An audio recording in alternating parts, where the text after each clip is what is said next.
ये sentence note करने से इसकी क्या इसकी क्या it is applicable only for gases. तो पहले इसकी स्पेशल बात ये थी जो प्रीवियस की परिकल्पना है ये सिर्फ कहाँ लगती है गैसेस की। ये आपका एक क्वेश्चन की रेडी है, ये सबके लिए बात मत करें, ओनली फॉर गैसेस। ठीक है, बस सिर्फ गैसेस। क्या होती है हाइपोथेसिस? आपने कहीं पढ़ी होगी एवोगैड्रो हाइपोथेसिस। ऐसी मैं शुरू कर रहा हूँ मर्जीलियस हाइपोथेसिस। जरा सब बच्चे मेरी तरह देखें, किसे कहते हैं परिकल्पना, किसे कहते हैं हाइपोथेसिस? बताइए, किस चीज की कल्पना करना, ये कहना सॉल्यूशन बैठ जाए। हर कल्पना को हम परिकल्पना नहीं कहते हैं, बताइए। नहीं है सर, बैठ मैं टाइम से देखो हाइपोथेसिस का मतलब परिकल्पना का मतलब होता है relationship between two variables, relationship between two variables. देखो इसका मतलब हम जानते हैं किसे कहते हैं वेरिएबल्स। क्या होता है वेरिएबल? सुना करें मैक्सिमम, बाद में लिखना होगा, लिखने का टाइम दूंगा। क्या होता है वेरिएबल? जो बदलता रहता है, जो फिक्स ना हो उसे वेरिएबल कहते हैं। जैसे कि टेम्परेचर, अब देखा आज मौसम कुछ और हो रहा है, शायद आधे घंटे बाद बारिश हो जाए, कुछ और टेम्परेचर हो जाएगा, दोपहर में कुछ और टेम्परेचर होगा। तो टेम्परेचर क्या है? वेरिएबल है, तापमान बदलता रहता है, सबको पता है ना। ऐसे ही हमारे पास दो वेरिएबल है, दो वेरिएबल, उनके बीच में क्या रिलेशन, उनका क्या संबंध, इसे हम कहते हैं परिकल्पना हाइपोथेसिस। और इस डेफिनेशन को आप कहीं भी लगा सकते हैं, आप चाहे फिजिक्स में केमिस्ट्री में किसी लेवल पे लगा सकते हैं। जब भी को पूछे आपसे हाइपोथेसिस क्या है, परिकल्पना क्या है, इसका मतलब है relationship between two variables. Variable को हिंदी में कहते हैं, जानते हैं कोई? चल राशि। सुनो आपने चल चल चल, ये इसकी डेफिनेशन है, लिख लो फटाफट, लिखो आप नोट लो। रिलेशनशिप बिटवीन टू वेरिएबल्स, ठीक है, ये हाइपोथेसिस का मीनिंग बता रहा हूं। अब मैं एक्सप्लेन करूंगा वर्जीनियस की हाइपोथेसिस क्या है। अब आएंगे पॉइंट में, वर्जीनियस ने क्या बात कही, अगर सब ध्यान देना। देखो आपको पता होगा, अगर हमारे पास कोई भी गैस होती है, अगर सब सुनिए यहाँ पे टेंशन भी नहीं। देखो हर गैस के पास चार प्रॉपर्टीज होती है, चार गुण, जिसके बिना गैस बन ही नहीं सकती। पहली बात, हर गैस का गुण हुई प्रेशर होता है। क्या देखो सब बच्चे लिखना बंद कर दो, इसको हिंदी में दाब। हर गैस का गुण दाब होता है, यहाँ पर देखो ना, हर गैस का गुण प्रेशर होता है, हर गैस का गुण दाब। इस बात को सोच के देखो, हमारे पास एक गैस का कोई दाब ना हो ऐसा हो ही नहीं सकता। चाहे वो ज्यादा हो कम हो, कोई ना कोई प्रेशर पड़ता हो। ऐसे हर गैस का प्रेशर हो, इसको तापमान में, हर गैस का अपना एक वॉल्यूम होगा जिसको आयतन हो, और हर गैस का अपना एक अमाउंट होगा, अमाउंट जिसे मात्रा है। ये वैल्यू है। हर गैस के पास चार प्रॉपर्टीज होती है, चार गुण। हर गैस का कोई ना कोई प्रेशर है, कोई ना कोई टेम्परेचर है, कोई ना कोई ह्यूमिडिटी। इसलिए मैं आपको किक दे सकता हूँ, फील्ड्स को तो एलाइन गैस का सर वॉल्यूम ये कांस्टेंट है। और इस बात का प्रूफ सबूत है कि हर गैस के पास चार प्रॉपर्टीज होती है, चार गुण होते हैं, प्रेशर टेम्परेचर। देखो आप बल्कि से क्या है, कैसी बात है, बल्कि से ये काम मतलब प्रेशर, इनको कुछ प्रेशर टेम्परेचर कांस्टेंट। उसने ये कहा था जो गैस का वॉल्यूम होगा ना, इसको आयतन कहते हैं। जो गैस के नंबर ऑफ एटम्स होंगे, परमाणु, उनका रिलेशनशिप क्या होगा, डायरेक्ट। देखो जो ये बात नहीं है मैंने, ये है वर्जीनियस की हाइपोथेसिस। अगर आप ध्यान से देखेंगे, दो वेरिएबल, एक वेरिएबल कौन है और एक वेरिएबल कौन है, देखो दोनों को रिलेट, ये बात वर्जीनियस ने कही। उसे कहा था प्रेशर टेम्परेचर तो ठीक है, इनको नहीं बदलना, इनको नहीं बदलना, वही नंबर ऑफ एटम्स का रिलेशनशिप डायरेक्ट। अगर एटम बढ़ेंगे तो वॉल्यूम बढ़ेगा, एटम घटेंगे तो वॉल्यूम घटेगा। देखो इसको प्रैक्टिकली सुनते हैं। अपनी इस क्लास की बात करते हैं। अभी हमारी क्लास में जितने बच्चे बैठे हैं ना, इतना बड़ा ये रूम है, आराम से बैठ सकते हैं। कल को मान लो इस क्लास के अंदर और बच्चे आ गए, ऐसे इमेजिन कर लो कल इस ऐसे हाइपोथेटिकल अभी अगर आप बच्चे को बहुत सारे होते हैं, इस कमरे में बैठ नहीं सकते, तो हमें क्या करना चाहिए? हमें एक बड़ी जगह चाहिए, ऑटोमेटिकली बड़ा हॉल देना पड़ेगा, इतने सारे बच्चों के लिए बहुत बड़ा हॉल चाहिए। देखो ध्यान से देखो, जैसी नंबर ऑफ स्टूडेंट्स बढ़े, बच्चे बढ़े, हमने क्या कर दिया? volume बढ़ेगा। आप बच्चे कम हैं, आप में से आधे बच्चे चले गए, बहुत थोड़े से बच्चे हैं, volume कम। इस बात को ये बोल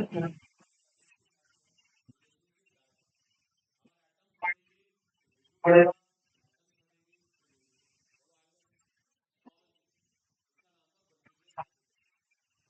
के लिए गैसेस हैं, कब लगाते हैं? प्रेशर एंड टेम्परेचर कांस्टेंट हो जाता है। एक बार ऐसे नोट कीजिए,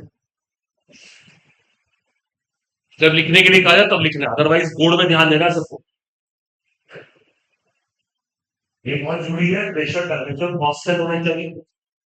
उस टाइम की बात होगी, गैस का वॉल्यूम और नंबर ऑफ एटम्स का रिलेशनशिप क्या होगा? डायरेक्ट। गैस का आयतन और उसके परमाणुओं का संबंध डायरेक्ट माना जाता है। इस छोटी सी बात को बोलते हैं बर्जीलियस हाइपोथेसिस।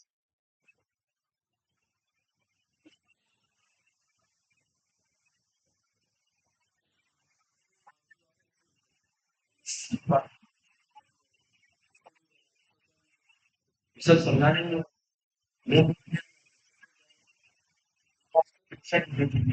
गैस का वॉल्यूम और नंबर ऑफ एटम्स की relationship direct.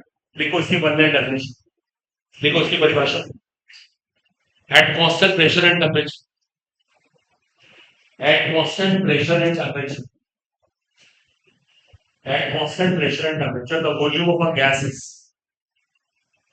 at constant pressure and temperature, the volume of a gas is directly proportional to its number of atoms. At constant pressure and temperature, the volume of a gas is directly proportional to its number of atoms. ये इसकी सीधी सी परिभाषा है। इसका मतलब किसी भी gas के आयतन और उसकी परमाणु की संख्या का संबंध डायरेक्ट है। ठीक है, खत्म हो गई बात। और मैंने एग्जांपल अभी आपको दिया, अगर हमारे नंबर ऑफ स्टूडेंट्स बढ़ते हैं तो हमें बड़ा स्पेस देना पड़ेगा, अगर स्टूडेंट घटते हैं छोटे स्पेस से काम करते हैं, तो कहीं ना कहीं नंबर ऑफ एटम्स का वॉल्यूम के साथ रिलेशनशिप क्या है? डायरेक्ट। बात खत्म हो।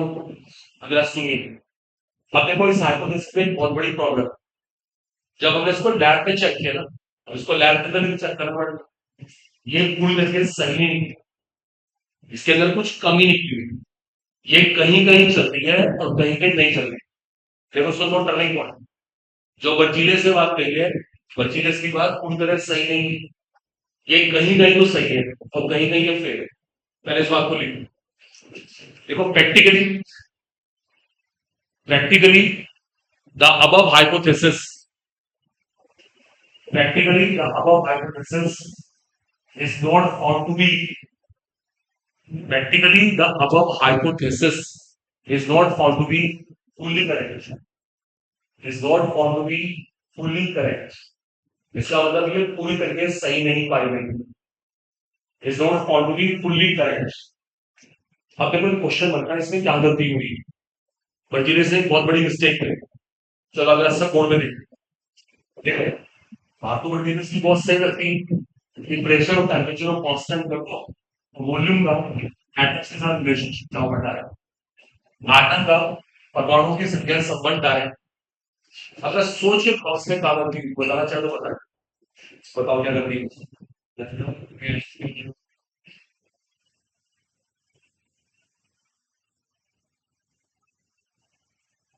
क्या हुआ?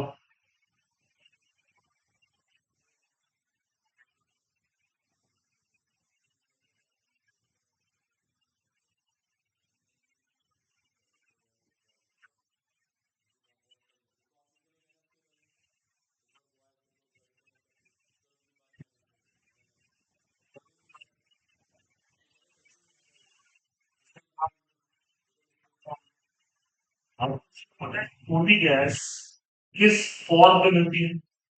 गैस कैसे मिलती है हमको? गैस लिक्विड फॉर्म या गैस फॉर्म की बात नहीं है। उसकी फॉर्म का मतलब है गैस किससे मिलके बनी। पता क्या होता है उसमें? मॉलिक्यूल्स होते हैं, जिसको हिंदी में क्या कहते हैं? अणु। जैसे मान लीजिए इस रूम में ऑक्सीजन गैस है, वो ऑक्सीजन गैस ये नहीं है, वो ये है। That's O2। तो ऑक्सीजन का एटम है, परमाणु। ये कौन है इसका? और मॉलिक्यूल।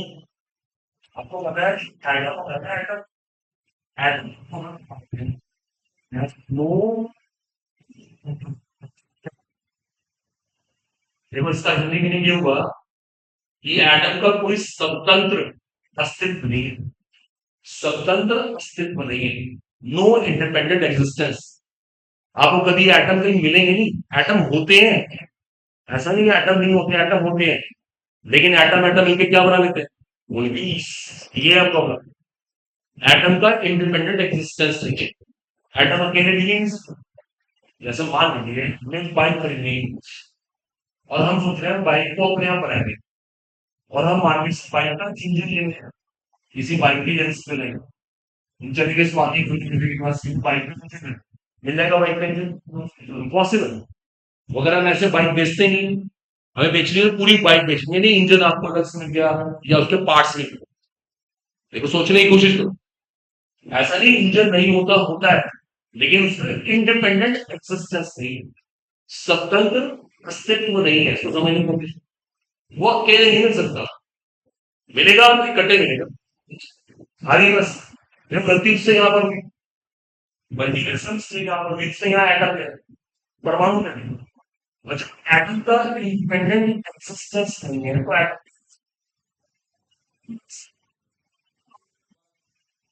कुछ चीजें ऐसी होती हैं जो कभी मिल ही नहीं सकती था, उसके बारे में बात। जैसे मान लो मुझे ये पेन की बात करता हूँ, मैं बाजार जाऊँ और बोलूँ मुझे पेन की कैप खरीदनी है। क्या कैप मिल जाएगी बाजार की? यहाँ मिल ही नहीं सकती इन सारों को। इसकी कैप के लिए मुझे कोई फैक्ट्री से कॉन्टेक्ट करना पड़ेगा। यहाँ पे पेन मिलेगा, कैप नहीं मिलेगी। बुला रहा है समझ? बिकॉज कैप का कोई इंडिपेंडेंट एग्जिस्टेंस नहीं है। वो बोलेगा दुकानदार पूरा पेन ले जाओ, कैप इस्तेमाल करो, फेंक दो बाकी पे। इसको समझने की कोशिश करो। कुछ चीजें होती हैं, मना कोई नहीं कर रहा, लेकिन वो अकेले नहीं है, उनका स्वतंत्र अस्तित्व नहीं है। जैसे एक कोई छोटा सा एग्जाम्पल है, जैसा आप सब यहाँ पर आप में से बच्चे ने आकाश, आकाश इंस्टीट्यूट ज्वाइन कर, आकाश कोचिंग में लगा हूँ। आपने आकाश शुरू कर, और आपने कहते हो कि मैं तो अकेले मैथ्स पढ़ूंगा, या अकेले बायो पढ़ूंगा, या अकेले केमिस्ट्री पढ़ूंगा, अपनी फीस बताओ, क्या अलाउड है? बिल्कुल भी नहीं। आकाश वाले बोलेंगे कोचिंग सेंटर है, यहाँ पे तीनों सब्जेक्ट पढ़ने होते हैं, अकेले नहीं पढ़ना होता कि एक पढ़ने के लिए बात। फीस रखो अपने पास, बोलेंगे पढ़ना है तो तीनों पढ़ो। अकेला को तो सेम स्टोरी जिस चीज का नहीं है, उसको यहाँ पे क्या कहते हैं? उसका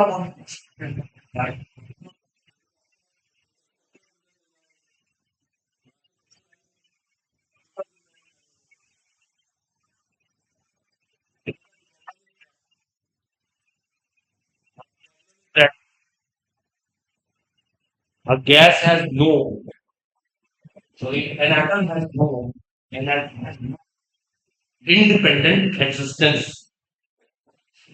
The problem is that an atom has no independent existence. Hindi में कहते हैं स्वतंत्र अस्तित्व। An atom has no independent existence. Therefore, volume of a gas and number of atoms. Therefore, volume of a gas and number of atoms cannot be related. Therefore, volume of a gas and number of atoms cannot be related. इसका मतलब होता है कि बीच में कोई संबंध नहीं बनाया जा सकता, जिसका इंडिपेंडेंट एग्जिस्टेंस ही नहीं है कि बात कैसे करें। तो कंटीन्यूस से गलती यहाँ हो। भाई बस सबको समझ, एटम के साथ एक एटम है, बना कोई नहीं करता, एटम होता है, परमाणु होता है, लेकिन इसका इंडिपेंडेंट एग्जिस्टेंस नहीं है। एटम की क्या बात है? क्या मान इस रूप में नाइट्रोजन, वो पता है नाइट्रोजन ये तो हम कौन सी नाइट्रोजन है अपने कहीं पे क्लोरीन गैस है, क्लोरीन गैस को मैं ऐसे ही अपने ऐसे कौन कौन सा है लेकिन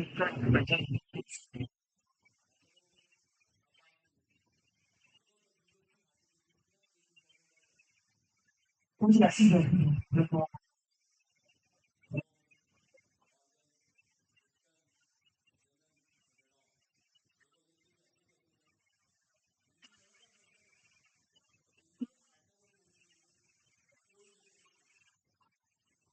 वो इनका एटम है वो इनका जैसे कहीं कहीं हीलियम गैस आ रहा है तो हीलियम का फॉर्म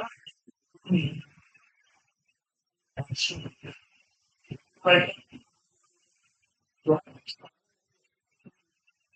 किसी को कहते हैं ऑर्गन आनी और वो सोचते कि मैं ए आर क्यों लिखूंगा क्या बात है ए आर लेकिन सुनो इन गैस जो उनका एटम है वही मानते हैं।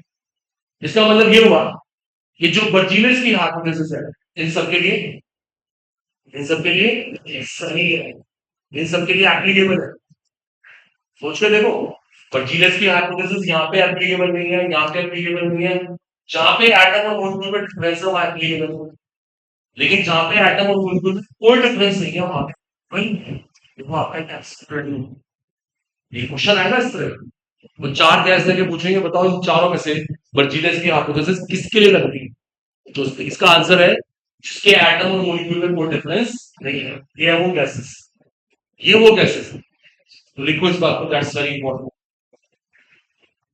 आपको पता होगा इनको नोबेल गैसेस कहते हैं आजकल इनका नाम नोबेल गैसेस देखिए एस एस नोबेल गैसेस है no difference as noble gases है no difference no difference in there THEIR in their atoms and molecules as noble gases have no difference in their atoms and molecules in their atoms and molecules therefore Bergelius hypothesis therefore Bergelius hypothesis is applicable therefore Bergelius hypothesis is applicable only for these gases therefore Bergelius hypothesis is applicable only for these gases. Only for these gases. अभी note करें आप लोग देखो जल्दी से gases note करें और ये भी लिख सकते हो इनके लिए ग्लोबल गैसेस कहते हैं और इनके एटम्स और मॉलिक्यूल्स में कोई डिफरेंस है जो इनका परमाणु है वो इनका अणु है आई बात समझ पर तो बर्जीलियस की हाइपोथेसिस बर्जीलियस की परिकल्पना इनके लिए एप्लीकेबल इनके लिए प्रयोग भी करना पड़ेगी वरना बर्जीलियस की हाइपोथेसिस आगे बस एक बार इसको रीडिंग करो सब पढ़ के देख जल्दी से पढ़ो मैं कुछ क्वेश्चन पूछ रहा हूँ अभी आपसे रीडिंग करो फटाफट तो क्वेश्चन देखो मैं आपसे राइज करूंगा इसके रिगार्डिंग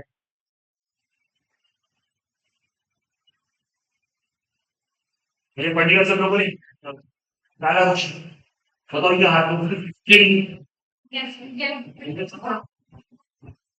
किन सॉलिड्स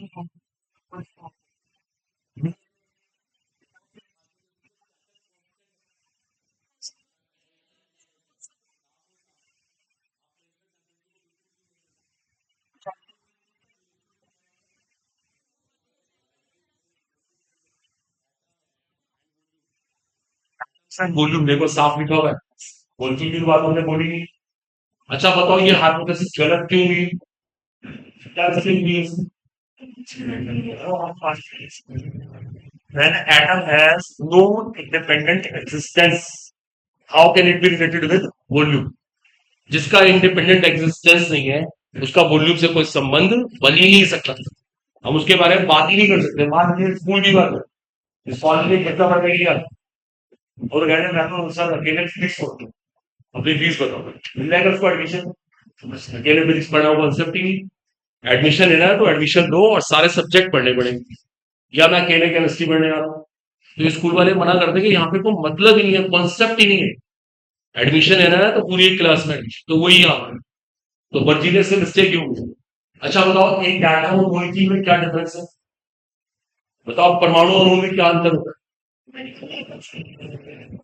चलो, अणु परमाणुओं के मिलने से बना होता है, और कोई बात बताओ ढंगी। ये तो बात पुरानी होगी। बताओ, एक एटम और मॉलिक्यूल में क्या डिफरेंस? बताओ, बोलो। है? तुम्हारा भाई एटम थे। अच्छा, और मॉलिक्यूल? यही पॉइंट है, देखो ये कह रहा है, एटम का कोई इंडिपेंडेंट एग्जिस्टेंस नहीं, और मॉलिक्यूल का इंडिपेंडेंट एग्जिस्टेंस है। Best answer.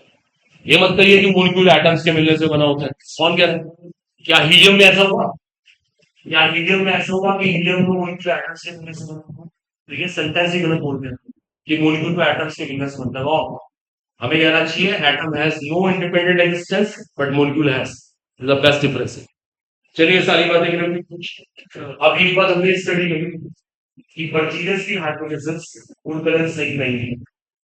अब देखो इसके बाद नेक्स्ट, ये बहुत इंपॉर्टेंट, समथिंग के ऊपर डिपेंड है। उसे कहते हैं एवोगैड्रोस हाइपोथेसिस। वो करिए, that is called Avogadro's hypothesis. इसको एवोगैड्रो की परिकल्पना कहते हैं, बहुत इंपॉर्टेंट है। Avogadro's hypothesis. वर्जीनियस के बाद एवोगैड्रो का नंबर, स्टूडेंट को वर्जीनियस। अब देखो, एवोगैड्रो ने क्या हाइपोथेसिस दी, ध्यान देना, इतना बंद कर दीजिए। पहली बात ये भी एप्लीकेबल किसके लिए? Only for gases. देखो, सेम फॉर्म, अगर उसने गैस की बात की है तो उसने भी गैस की बात, यहाँ भी प्रेशर टेम्परेचर कांस्टेंट है। ये तो सरकार ने बिल्कुल वही, प्रेशर टेम्परेचर यहाँ पर भी स्थिर है, लेकिन अब एक डिफरेंस है। इसने बोला volume of a gas and its number of molecules, they have direct relation। लेकिन वो बोला ये रिलेशन किसे जानता हूँ, इसका मतलब नहीं हुआ सी गैस के अणुओं किसने, इस बार चेक आ गया। यहाँ पे एटम सी, यहाँ पे क्या है? अणुओं किसने, और वॉल्यूम पर ये सही जानते हैं, जो आपको माइक पर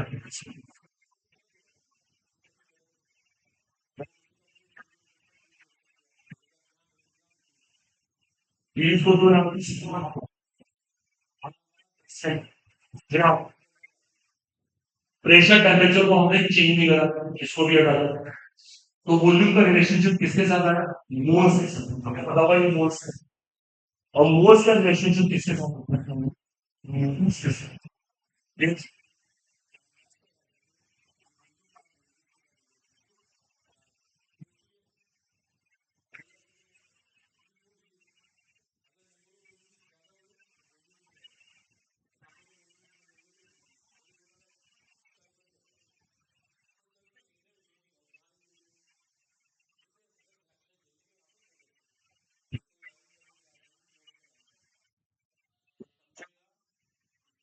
फायदा उनको बेकार है, मोल्स भी बढ़ गया।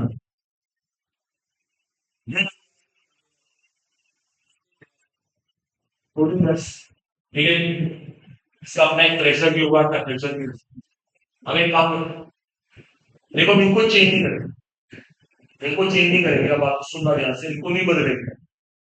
और मान लेते हैं ये कंटेनर अपने आप बड़ा होने लगा, अपने आप बड़ा, जैसे फुव्वारा होगा, देखो अपने आप बड़ा होता जाता है।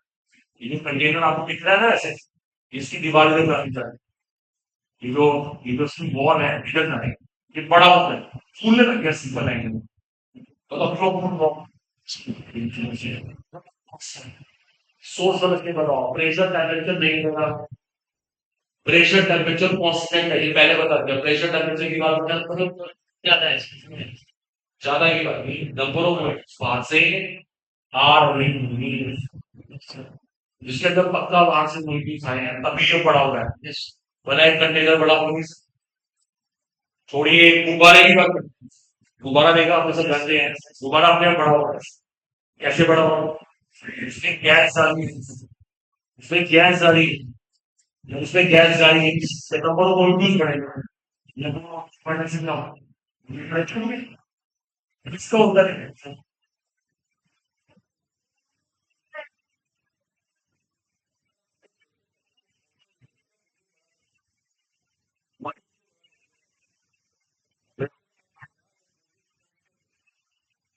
ये भी देखिए, बैठ हमने प्रेशर टेम्परेचर बिल्कुल चेंज नहीं करा। क्या देखिए वो तभी होगा तभी कंटेनर बड़ा होगा, अगर पानी से बड़ा ना हो, जैसे कभी ये फिक्स रहेगा, जैसे एक गुब्बारा है, एक गुब्बारा है, तो उसको खोलना तो भूल गए और हम उसको तब भी गैस डाल रहे हैं, फिर क्या होगा? फिर प्रेशर बढ़ेगा। अभी तो अंदर जगह थी ना, वो फैलता है ऐसे बड़ा होगा, तो वॉल्यूम क्यों होगा बड़ा? जब वो फूलना बंद हो गया, अब आगे जगह ही नहीं बची, अब दोबारा फट रहे। तो जो आप कह रहे हो स्टेज तो बहुत बात है, अभी तो जगह है ही, बड़ा हो रहा है, वो दिक्कत है। आई बस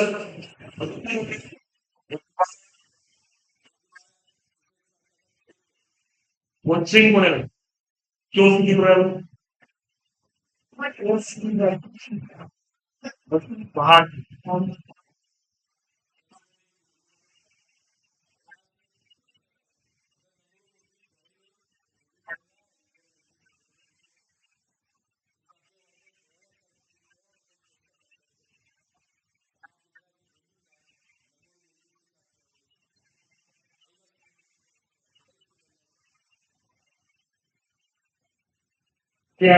pressure and temperature,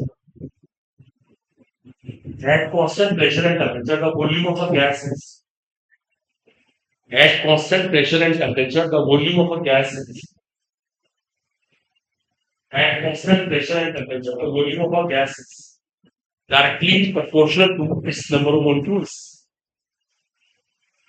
Is directly proportional to its number of molecules at constant pressure and temperature. The volume of a gas is directly proportional to its number of molecules. ठीक है? नंबर ऑफ मॉलिक्यूल्स, सीधी सी बात है, volume का number of molecules के साथ relationship direct, इनका संबंध direct at constant pressure and temperature, इसी को बोलते हैं। वही कभी गलत नहीं होती तो प्रूव करेंगे, बहुत सारे आपको इसके लिए केसेस बता दूंगा। अब देखो हमारे कॉम्पिटिशन में क्या मैटर करता है, जैसे ये एवोगैड्रो ने ये बात कही थी, अब इसका जो यूज किया है सबसे इम्पोर्टेंट बात है उसकी सिग्निफिकेंस है। अब देखो बात तो सिग्निफिकेंस के लिए करते हैं, कॉम्पिटिशन में सारी चीजें हैं। अगर हम ये थोड़ी सी बात की करोगे तो समझो हमारे क्वेश्चनों करते हैं, आप लोग करिए हेडिंग सिग्निफिकेंस, देखो हिंदी में क्या था, मैथ होती है, इसका मैथ में कहते हैं, ये करेक्ट टॉपिक है सिग्निफिकेंस। ये जो एवोगैड्रो ने अपनी बात कही है इसकी सिग्निफिकेंस मेरे ध्यान दीजिएगा, देखो आप सबने कभी फॉर्मूला पढ़ा होगा, बहुत ही काम का formula, molecular mass of a gas, ये बड़ी फेमस लाइन है, is twice of its vapor density, is twice of its vapor density। देखो इसका हिंदी में क्या होता है, किसी भी गैस का अनुभाग, किसी भी गैस का अनुभाग उसके वाष्प घनत्व का दुगुना होगा, किसी भी गैस का अनुभाग उसके वाष्प घनत्व का दुगुना, किसी भी गैस का जो मोलिकुलर मास होता है वो ट्वाइस ऑफ वेपर डेंसिटी है, ये बेल्नॉर केमिस्ट्री का ऑब्जर्वेशन। अब देखो इसको हम प्रूव करेंगे, इसको सिद्ध करेंगे, ये फॉर्मूला कहां से है, ठीक है? अब लोग कर सकते हो, देख लीजिए, किसी भी गैस का जो मोलिकुलर मास है, अणु भार है, वो उसकी वेपर डेंसिटी, जिसको हिंदी में कहते हैं वाष्प घनत्व, डबल होता है। अनुवाद हमेशा गैस की बात होगी, वाष्प घनत्व का डबल होता है, दोगुना। ये बात आई कहां से, तो उसको प्रूव कर रहे हैं, मैं एवोगैड्रो की हाइपोथेसिस लगा हुआ है,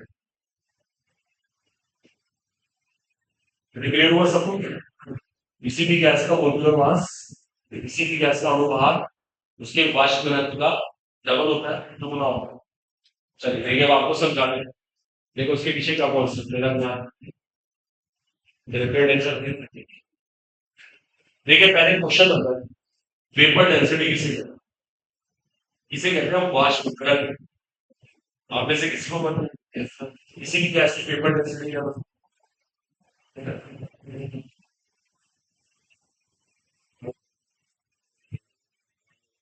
मैक्सिमम टेम्परेचर, लेकिन सही है। जो वेपर डेंसिटी होती है वो किसी भी गैस की अपॉन डेंसिटी ऑफ हाइड्रोजन। देखो अभी कोई लिखेगा नहीं, इस रेशो को बोलते हैं, ये अनुपात को बोलते हैं वेपर डेंसिटी। वेपर डेंसिटी में क्या करना होता है, किसी भी गैस की डेंसिटी को हाइड्रोजन की डेंसिटी से डिवाइड करना होता है। ये बहुत जरूरी होती है, हाइड्रोजन ही होना चाहिए, हाइड्रोजन की डेंसिटी से डिवाइड करना है, इसके अंदर रेशो। ये रेशो है, अनुपात। ये एक अनुपात है वैसे। ये कोई प्योर प्रॉपर्टी नहीं है, ये वो प्योर नहीं है। इसे किसी को रिस्पेक्ट नहीं करना है, किसी के सापेक्ष नहीं करना है। इसे कहते हैं पेपर डेंसिटी। अच्छा बताओ इसकी यूनिट क्या होगी, इसका मात्रा क्या होगा? बोलो। मोल। पेपर डेंसिटी मोल में एक्सप्रेस की जाएगी। तो बताओ सब लोग, वॉइस बोलिंग, इसका मात्रा क्या होगा आप बताइए। बताओ, हम लिख रहे बहुत बिजी है, बैठे रहना। बताओ इसका मात्रा जल्दी बताओ, टाइम बताओ, इसको बताओ, वॉइस भी बताना, बताओ पीछे बैठे रहना। इसका मात्रा क्या होगा? यूनिट, इसको इंग्लिश में यूनिट क्या है आप लोग बताइए। वो यूनिट नहीं इंग्लिश, आपको क्या लगता है क्या यूनिट होगी? अच्छा आपको यूनिट क्यों नहीं इंग्लिश? बोलो बोलो, सही है। देखिए अगर ये ग्राम पर क्यूबिक सेंटीमीटर में है, ये भी ग्राम पर क्यूबिक सेंटीमीटर, तो आपस में कट जाएंगे। ये ऐसे डेंसिटी हम ऊपर एक्सप्रेस करोगे, नीचे करो तो आपस में कट जाएंगे। किसी को यूनिट हो ही नहीं सकती, मोल कहां से आ रहे हैं? No unit. वेपर डेंसिटी कोई यूनिट नहीं है, कोई मात्रा नहीं हो सकता। साफ दिख तो है, ऊपर भी डेंसिटी नीचे भी डेंसिटी, इसको रेशो कहते हैं। रेशो की कोई यूनिट होगी क्या? नहीं हो, अभी लिखना नहीं। ये वेपर डेंसिटी की डेफिनेशन। अब एक काम करते हैं, डेंसिटी को ना ब्रेक कर तोड़ देते हैं डेंसिटी। मतलब डेंसिटी इक्वल टू क्या होता है, घनत्व मास अपॉन वॉल्यूम। देखो डेंसिटी को मैंने तोड़ दिया, mass of a gas upon volume upon mass of hydrogen upon volume. देखो ये मैंने ऐसे ब्रेक कर दी, और टेम्परेचर प्रेशर क्या है, सेम। टेम्परेचर प्रेशर सेम है, हमने डेंसिटी को ब्रेक कर, तो दिक्कत क्या है? इस और से हमने टेम्परेचर को पहले स्टैंडर्ड टेम्परेचर लगाई, फिर डेंसिटी को तोड़। ठीक है, अब देखो मैं एक बहुत इंपॉर्टेंट स्टेप कर रहा हूँ, देखता है किसी के माइंड में आइडिया नहीं रहता। सबसे मेन लाइन देखो ये, देखो टेम्परेचर प्रेशर पहले से साफ देखो, मेरे वॉल्यूम को वॉल्यूम से काटना है, मेरे वॉल्यूम को वॉल्यूम से काटनी है, दोनों के वॉल्यूम बराबर है, इसका मतलब इसका मीनिंग क्या? दोनों के वॉल्यूम बराबर कर दी, मैंने वॉल्यूम काट, इससे क्या पता लगा बताओ? क्या पता लगा?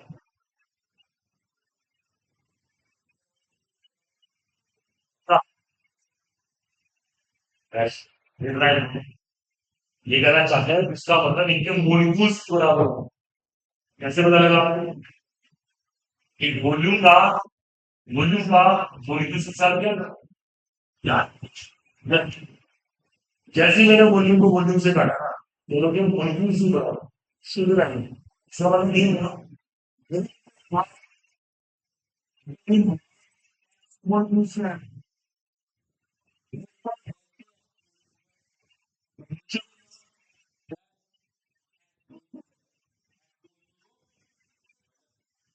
बोलो।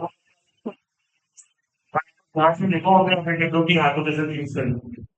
देखो हमने एवोगैड्रो का स्टेटमेंट यूज कर दिया कि वॉल्यूम का मॉलिक्यूल्स के साथ क्या है, डायरेक्ट रिलेशनशिप। जैसे हमने वॉल्यूम को वॉल्यूम से कहा, एक तो तुम्हारे माइंड में क्या, इसका मतलब कितनी मॉलिक्यूल्स हो रहे हैं,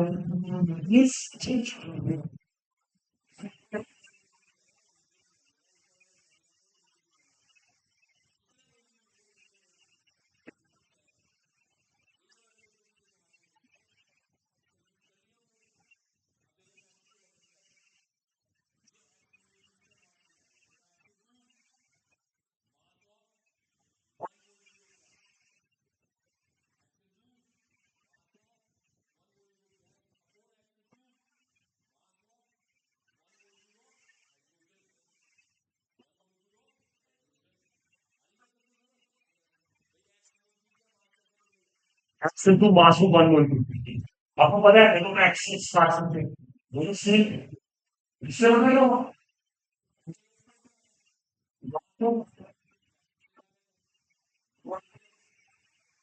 नीचे आया मास को 1 मोल को हाइड्रोजन बताओ हाइड्रोजन के 1 मोल का मास कितना है हाइड्रोजन का फॉर्मूला क्या है H2 उसके एक एटम का मास 1 है तो 1 मोल का मास कितना होगा 2 into 1 दैट इज हाइड्रोजन का मोलिकुलर मास कितना है approximately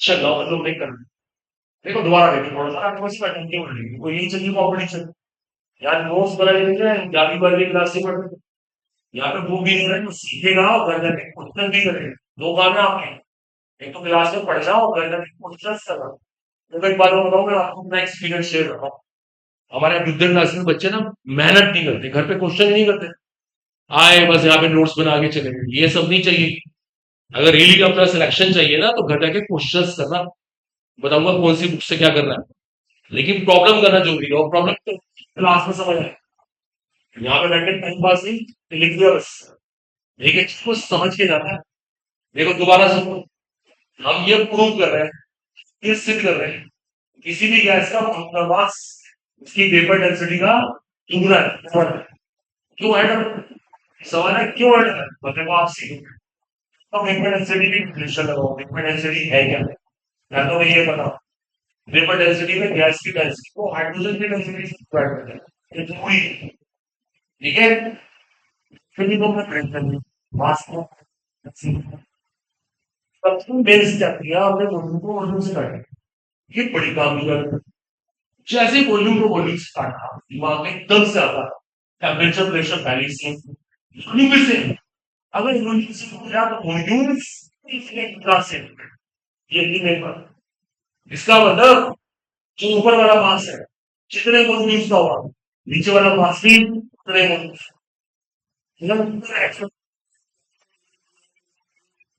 ये मार्क चाहिए हमें आप शुरू करते हो equal to mass one unit yes वैसे ही equal to mass one unit को हाइड्रोजन एक्सेल कर दिया और हाइड्रोजन के एक मोल का मास 2 है ये मोलकुलर मास बन गया बस हमने क्रॉस मल्टीप्लाई किया फॉर्मूला अब किसी ने अगर कंपटीशन आपसे पूछा कि मोलकुलर मास ट्वाइस जो वेपर डेंसिटी है इसका आधार क्या है इसका बेस क्या है अगर गेट्रोगी ऑटोलिसिस अगर गेट्रोगी परिकल्प ये बहुत इंपॉर्टेंट है नोट करो अभी नीचे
भी बनवाओगे तो सिलेक्ट वगैरह कैसे करें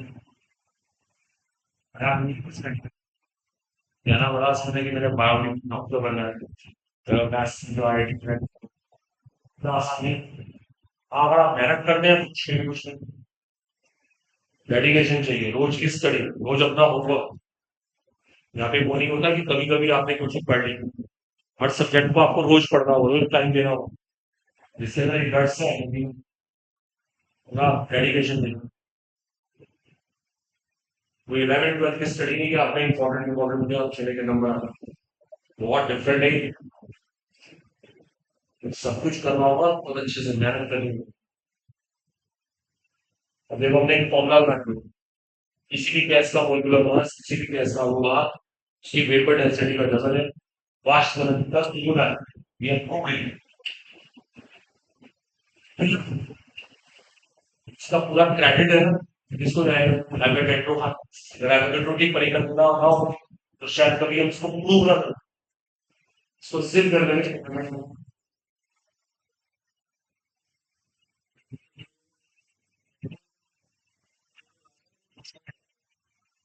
कुछ प्रॉब्लम कर रहा हूँ, इतने आदमी से पूछा आया तो करेंगे।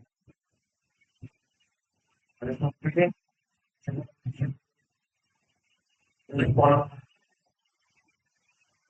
ठीक है, अब गैस क्वेश्चन लिखो सर। अब गैस गैस का फॉर्मूला है, देखिए ऐसे लिखेंगे, CO मोल एक्स। अब गैस CO मोल एक्स, वो बात नहीं समझता नहीं है, गैस का फॉर्मूला है। A gas CO mole x has vapor density vapor density is equal to 70. The gas CO whole X has vapor density is equal to 70, जिसका जो वाष्प घनत्व है 70 है। व्हाट इज एक्स, आपको ये एक्स निकाल के दिखाना है। और एक और इम्पोर्टेंट बात आपको शेयर करूँ, एटॉमिक मास। अगर आपको परमाणु होना चाहिए, कार्बन का टुकड़ा घन बॉक्स 80 इनके एटॉमिक मास है, maximum चाहिए हो उसकी वैल्यू चाहिए। Yes, CO whole X has vapor density is equal to 70. इसकी वेपर डेंसिटी रहती है, मुझे एक्स चाहिए, तो डी प्लस चेक करके लॉस इसे कितना आया समझ लेते हैं। कितना आया एक्स 140, 140 है नो, जरा 140 जरा से मेरे गैस की आपको वेपर डेंसिटी दी है 70, फॉर्मूला CO होल एक्स सुना, वेरी जल्दी से 140 होगा।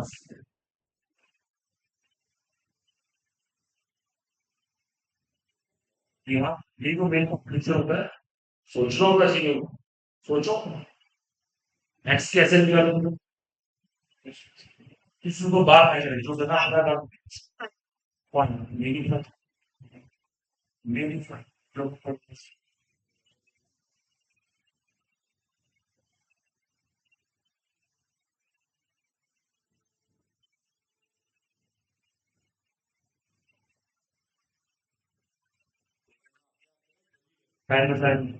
काइंडनेस नहीं है, बस सेड हुआ तो ये तो सीधा था।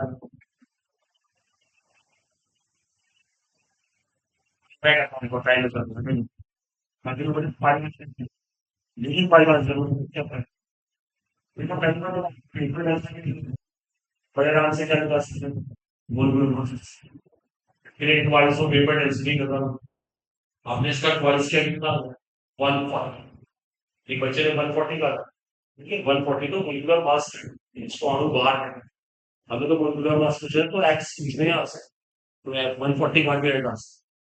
अब आप क्या करते हैं, चलो यहाँ तो सही है। अब एक इस फॉर्मूले से, जो गैस का ये फॉर्मूला है, इससे निकाले थे मोलिकुलर मास, इससे मोलिकुलर मास कैसे निकलता, कार्बन का मैंने आपको बता दिया, ऑक्सीजन का 16, ये नीचे इसको एक्स से मल्टीप्लाई कितना है 28x। देखो ये भी गैस का मोलिकुलर मास, ये भी गैस का मोलिकुलर मास, दोनों अनुपात, दोनों बराबर है, दोनों इक्वल है, दैट्स सो इम्पोर्टेंट। देखो वो एक्स के टर्म्स में फर्स्ट है, सिंपल सही बात, पार्ट में प्लेटफॉर्म पार्ट में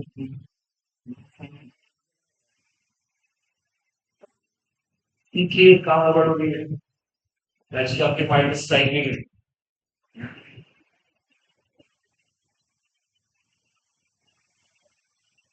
मतलब फायदा हो गया। कहते हैं देख के कांग्रेस से बोलते हैं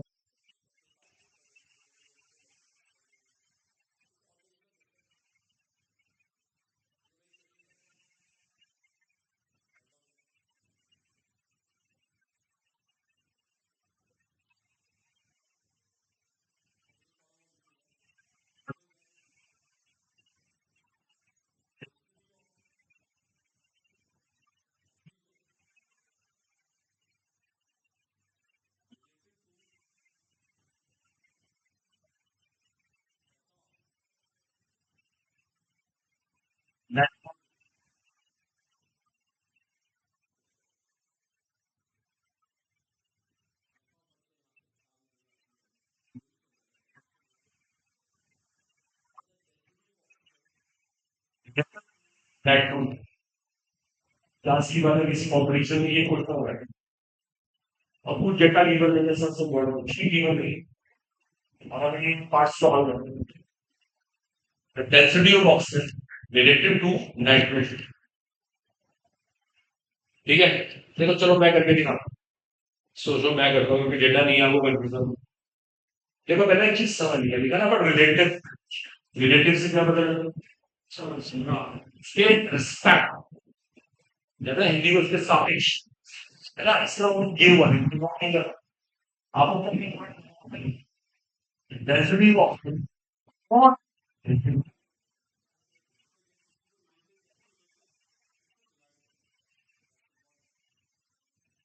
लैंग्वेज से पता लग रहा है देखो क्या निकालना है डेंसिटी ऑफ ऑक्सीजन और डेंसिटी ऑफ नाइट्रोजन मुझे ये कैलकुलेट करना है। तो ये बात अभी करेंगे पहले बात क्लियर हो।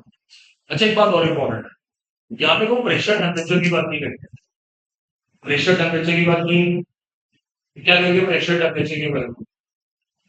इसका मतलब प्रेशर टेम्परेचर क्या सेम। जब कोई हमें प्रेशर टेम्परेचर के बारे में नहीं कह रहा तो प्रेशर टेम्परेचर क्या है सेम। वो कुछ ना अंदर सोच रहा जब को प्रेशर टेम्परेचर की बात नहीं करते सेम बात है। अब इसको सॉल्व करो। चलो बोलो आप लोग स्टार्ट अपनी अब इसे करके दिखाओ। अब करो सॉल्व कर सकते हो नोट करो पहले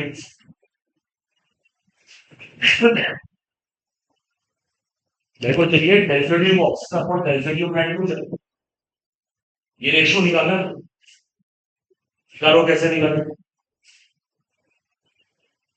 density of oxygen upon density of nitrogen. सबसे मेरे को डेटा गिवन नहीं है प्रेशर टेम्परेचर से रेशियो मान लीजिए प्रेशर टेम्परेचर।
चलिए इधर ध्यान दीजिएगा, देखिए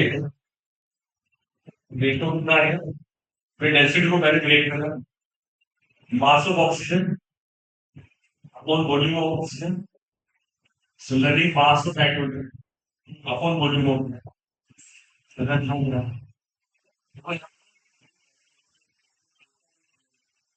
तो देखो आपको एक assumption मिलेगी, इलेक्ट्रिक लगानी है, आप वॉल्यूम को सेम, मेरे पास वॉल्यूम को जैसे वॉल्यूम को सेम आना, वॉल्यूम से वॉल्यूम कैंसिल, जैसे वॉल्यूम कैंसिल हुआ तो माइंड में क्या आएगा, जितने मॉलिक्यूल्स ऊपर है उतने न्यूक्लियस नीचे हैं। ये आगे को टर्निंग यहाँ लगा दी मैंने, अगर गेटू में अगर ऊपर मास एक्स मॉलिक्यूल्स का है तो नीचे मास भी एक्स मॉलिक्यूल्स का है। अब एक्स मॉलिक्यूल्स का मास कैसे नहीं मिलेगा, x into mass of one molecule of oxygen कितना होता है, O2 16 पूरा पूरी 32 और एटॉमिक कितना होता है 28। देखो आपको कुछ एटॉमिक मास एटॉमिक नंबर भी याद रखते हैं, एटॉमिक मास पता होना चाहिए, ऑक्सीजन का 16, ये 16 ऑक्सीजन का एटॉमिक मास है, परमाणु भार O2 का कितना होता है, तो 16 स्ट्रैटेजन की बात है दोबारा समझ,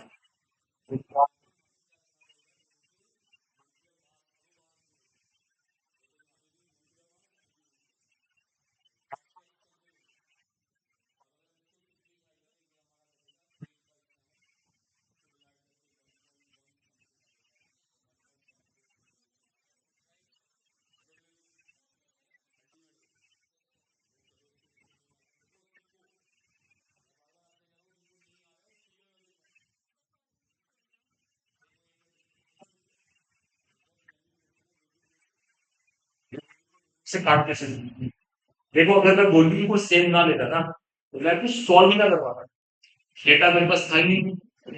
ये ट्रिक है बस, ये ट्रिक है, वेरिएबल्स कम कर देना कि वॉल्यूम को सेम रहे कैंसिल कर देना। अगर मुझे डेटा चाहिए ना, वैल्यूज चाहिए, क्लियर। देखो दोबारा कभी कभी अगर वैल्यूज गलती होती है ना, देखो आपने नोटिस करा मैंने प्रेशर टेम्परेचर को सेम क्यों किया, अगर प्रेशर टेम्परेचर सेम ना हो तो मैं ये चीजें कर ही नहीं सकता हूँ।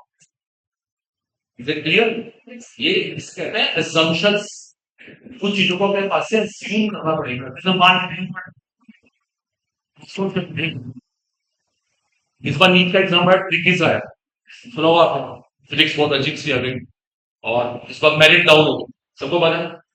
अब अगली बार जो नेक्स्ट एग्जाम होगा इस साल होगा आपका होगा, वो कैसा आएगा कुछ पता है, आपको उसके अकॉर्डिंग भी तैयारी करनी पड़ेगी, जब पेपर बहुत आसान है, assumption, गॉट इट, क्या आपका वैसा पेपर आ गया तो वो assumption का पार्ट है, assume करना पड़ता है, सेम चीज। अगर मैं चीजें assume नहीं करता क्वेश्चन सॉल्व होंगे, ये बहुत जरूरी है, मुझे प्रेशर टेम्परेचर सेम लेके चलना है, मेरे को वॉल्यूम भी सेम लेके चलना है, उसके बिना मैं सॉल्व नहीं कर सकता। I think clear. हाँ अगर सपोज करो ये क्वेश्चन एग्जाम में आता है, आपको किसी ने चार ऑप्शन दिए और एक ऑप्शन लिखा गया डेटा इनसफिशिएंट, तो उसको टिक कर देंगे, डेटा इनसफिशिएंट। बट अगर चार वैल्यूज किसी ने दे दी तो आपको सॉल्व तो करना ही पड़ेगा, फिर आप सॉल्व ऐसे करोगे, इज इट क्लियर। या तो वो डेटा दे देंगे, अगर डेटा नहीं देगा तो मुझे ट्रिक लगानी, बिना ट्रिक लगाए मैं करूँ। देखो आपको ना अभी बुक बताएंगे, उन बुक्स को लो और जाके क्वेश्चंस करो, तो पता लगता है हम कहाँ स्टैंड कर रहे हैं, कितना आया। अगर उन प्रॉब्लम को हम कर पाए तो वी आर विनर, अदरवाइज फिर हमें कुछ नहीं आया, बट तुम नोट्स बना के चलेंगे जैसे 11 12 ऐसे यहाँ पे हो, तो दैट इज वेरी इंपॉर्टेंट है। लो हमारा एवेरेट वाला कॉन्सेप्ट पूरा हो गया, इसके अंदर एक स्किल डिटेल्स अभी और है, वो भी डिस्कस करेंगे, ठीक है। इसको रब करो, ये दो क्वेश्चन हमारे फाइनल हो गए, अब देखो आपको डिटेल्स सॉल्व करें,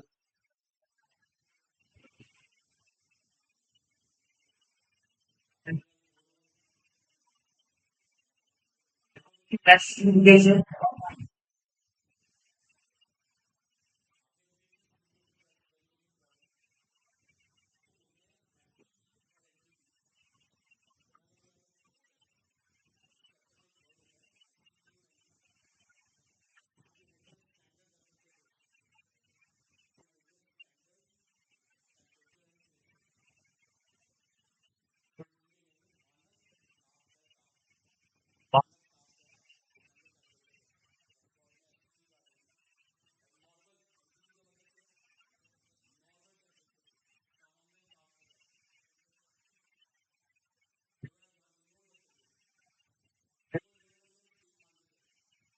इसमें एक चेंज हुआ है, हल्का से एक अंतर हुआ है, बताया किसी बार अभी हम सेम मानते हैं, आप कॉम्बिनेशन में सेम ही मानते हैं। क्या होता है, ये टेम्परेचर प्रेशर कितना है, अगर कहीं पे प्रेशर हो रहा है 1 एटमोस्फेयर और टेम्परेचर हो रहा है 273 केल्विन, तो इससे हम कहते हैं एसटीपी और एनटीपी। समझ रहे हो, मान लो कहीं प्रेशर हो गया 1 एटमोस्फेयर एक वायुमंडल का, टेम्परेचर कितना हो 273 273 केल्विन, तो उसका शॉर्टकट नाम है एसटीपी। सॉरी, मिसे नहीं करना चाहिए, एसटीपी करेंगे बस। मान लो हम ऐसे कहते हैं कि भाई हम आज वाली क्लास एसटीपी हुई, एट एसटीपी होने का मतलब क्या हो, कमरे का प्रेशर कितना था और एटमोस्फेयर टेम्परेचर कितना था, ये हमारी कोडिंग है। अगर कहीं भी केमिस्ट्री में ये लिखा नहीं है उसमें सारा एयर प्रेशर ये था, हमारी बस एसटीपी क्या होता है पता लगे, और एसटीपी क्या होते हैं एनटीपी। ठीक है, अभी दोनों बराबर है, तो देखिए मतलब यहाँ पे दोनों बराबर है। अब देखो इन दो कंडीशंस पे क्या होता है, इन दो कंडीशंस में गैस का वॉल्यूम, गैस का वॉल्यूम सेम होता है, मतलब उतना ही माना जाएगा जो गैस का मोलिकुलर मास, जो गैस का ग्राम मोलिकुलर मास, अभी बस ग्राम मास का मतलब एक, आपने कभी चीज सुनी जैसे मान कोई चीज है कुछ भी, उसकी डेंसिटी 10 ग्राम पर एम है, ये उसकी डेंसिटी, डेंसिटी सब सुनना ध्यान से, उसको घनत्व कहते हैं हिंदी में। बताओ डेंसिटी 10 ग्राम पर एम का मतलब क्या हो, 10 ग्राम पर एम एल का मीनिंग, वॉइस स्टार्ट करें, बताओ आप बताओ, एक मिनट बोलो।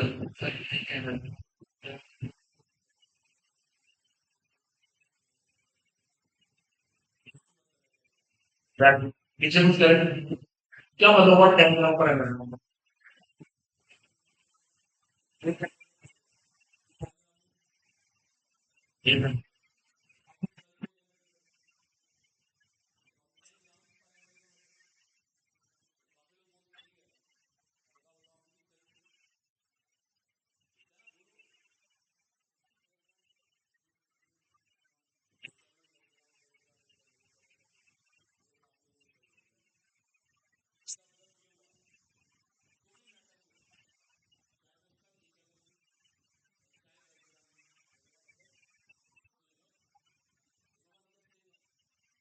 10 ग्राम का वॉल्यूम एक एम एल और एक एम एल का मास 10, वो मतलब सेम है, माध्यम से मार्केट से खरीदने के लिए मैं दुकानदार से बोलूं, मुझे एक एम एल चाहिए, एक बच्चा कह रहा है मुझे एक एम एल चाहिए, एक कह रहा है कि 10 ग्राम चाहिए, दुकानदार की दोनों चीजें क्या है, सेम से, दोनों के बराबर पैसे देने पड़ेंगे, क्योंकि 10 ग्राम पर एम एल का मतलब ही, आप चाहे एक एम एल लें चाहे 10 ग्राम लें एक ही लें, एक एम एल में उतने ही मोलिक्यूल्स है तो उसके 10 ग्राम, दोनों बराबर है। देखो वही चीज यहाँ पे आ रही है, जब हम एटएसटी भी काम करते हैं ना, किसी गैस का कितना वॉल्यूम लेना या गैस का ग्राफ,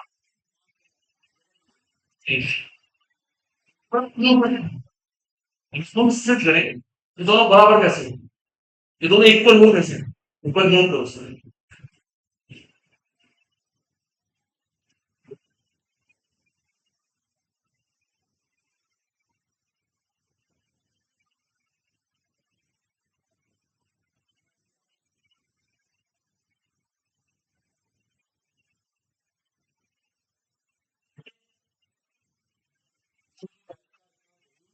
गैस का gram molecular mass, they are same equal, कोई गैस का इतना वॉल्यूम ले ले या गैस का ग्राम मोलिकुलर मास ले ले, एक ही मतलब, इसीलिए मैं इसको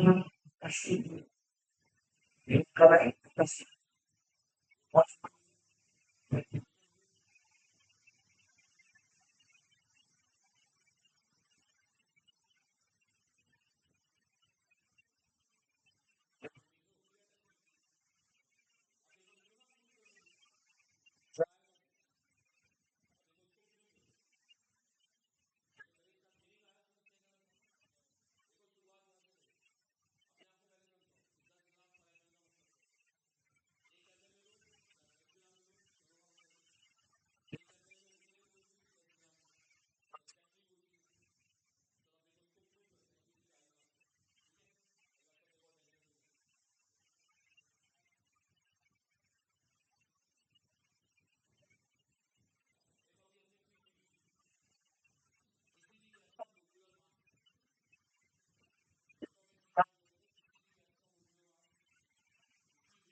One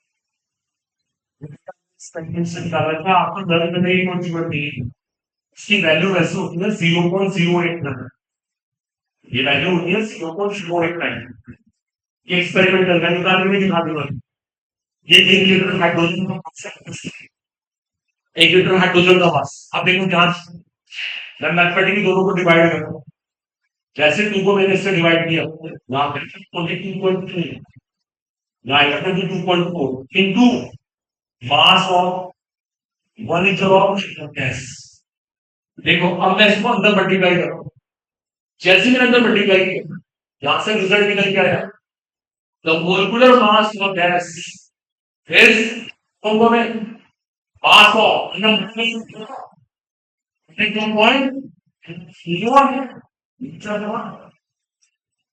नहीं है नो हो गया नहीं ये मोलिकुलर मास क्या है मोलिकुलर मास कि नहीं गैस का मास लेकिन कब कब टेस्टिंग ये शर्त है टेस्टिंग ये हमेशा नहीं है वो लोगों को आ रहा समझ एक डिग्री गली में आपने देखिए तक मैंने एक भी नहीं हुआ कि 10 ग्राम खाना का मतलब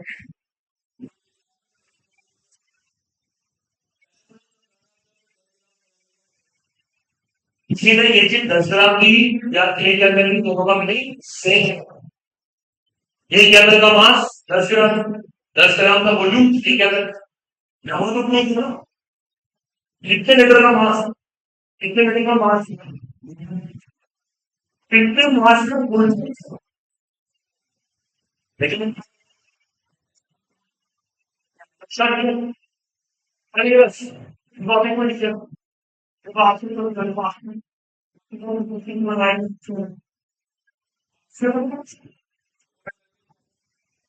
फिर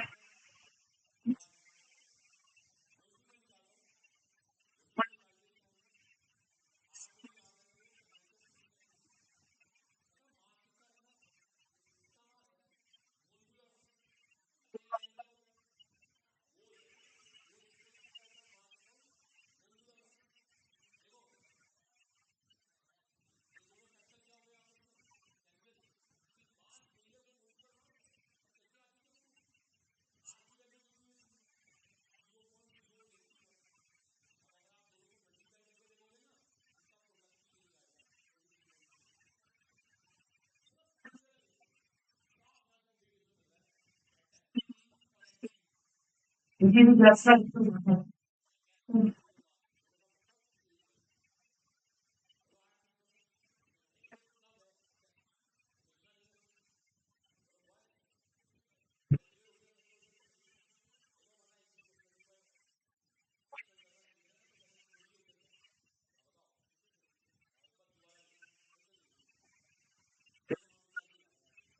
हमारा ये क्या है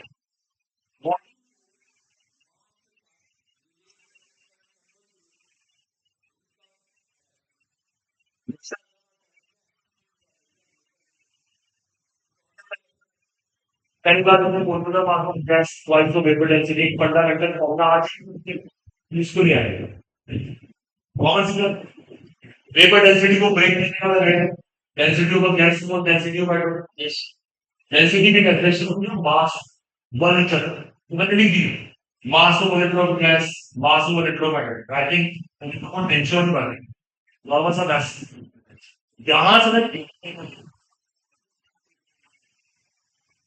टेंशन किया ना वैल्यू 0.089 ओके अब आप एक का टू को इससे डिवाइड ये डिवीजन लेके आएगा 22.2 और इसको अंत में जाके मल्टीप्लाई इससे एकदम रिजल्ट निकल गया है तो मोलकुलर यूनिफॉर्म गैस इसका आसपास 2.1 litre of and As much as plus the Indian gas is aware to be to Indian gas का mass growing है sir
sir important the molecular mass of a gas is the mass of 22.4 liter of gas ठीक है the molecular mass of a gas is the mass 22.4 liter of gas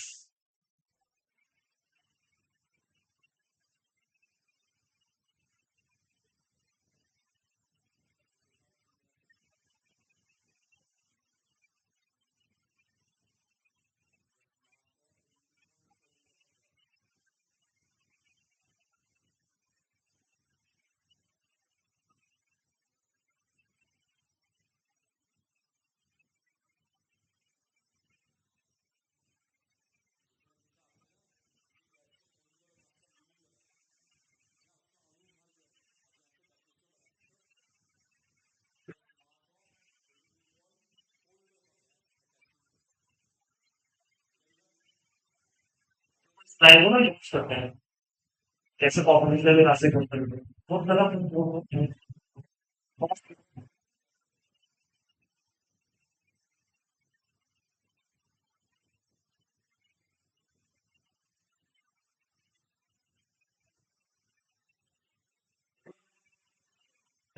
try करते हैं इसमें training कीजिएगा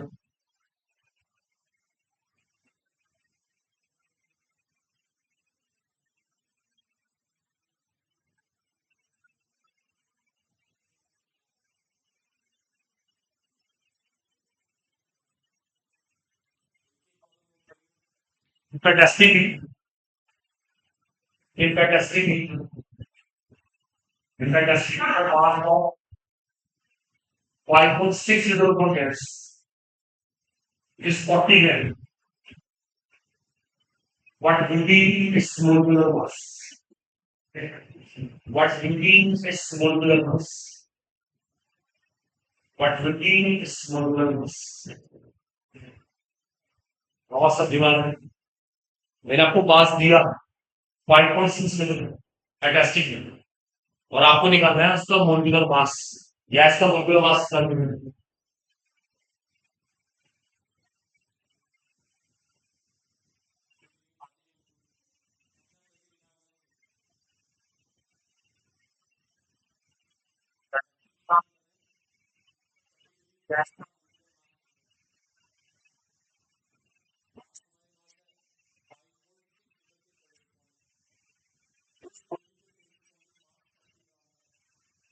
लेकिन molecular mass कितना है इसे सॉल्व किया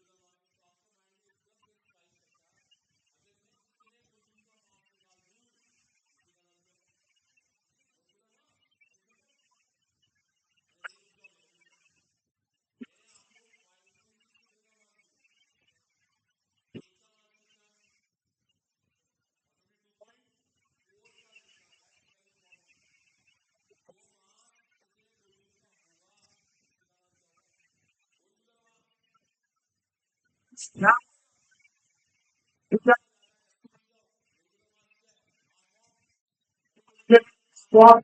22 point. Here, window mouse of point.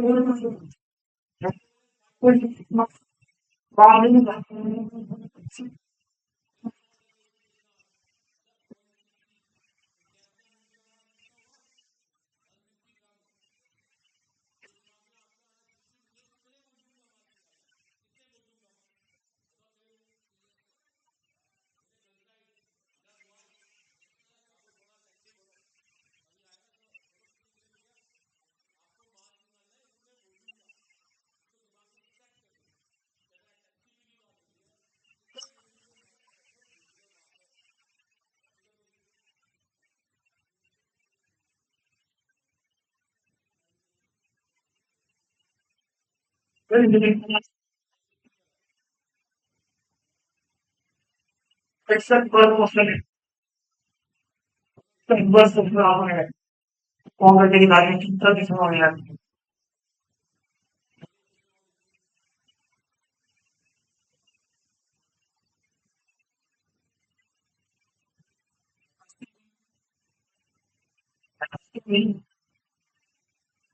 STP मतलब mass at STP मतलब mass of 1.6 liter of carbon dioxide.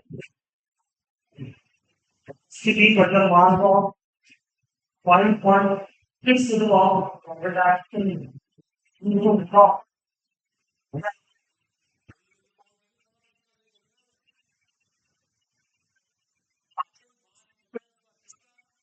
5.6 liter के corresponding carbon dioxide की यूनिट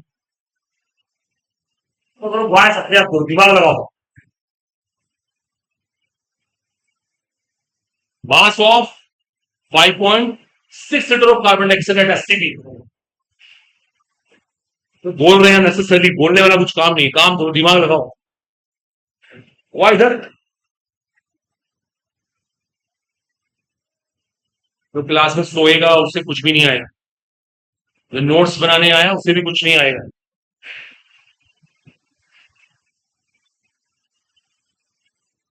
कितना आया वेरी गुड एब्सोल्यूट राइट 11 शाबाश 11 इज द राइट आंसर देखो मैं करता हूँ अपनी टेंशन में करो CO2 पहली बार CO2 का मोलकुलर मास कितना है ये बैठेगा आपका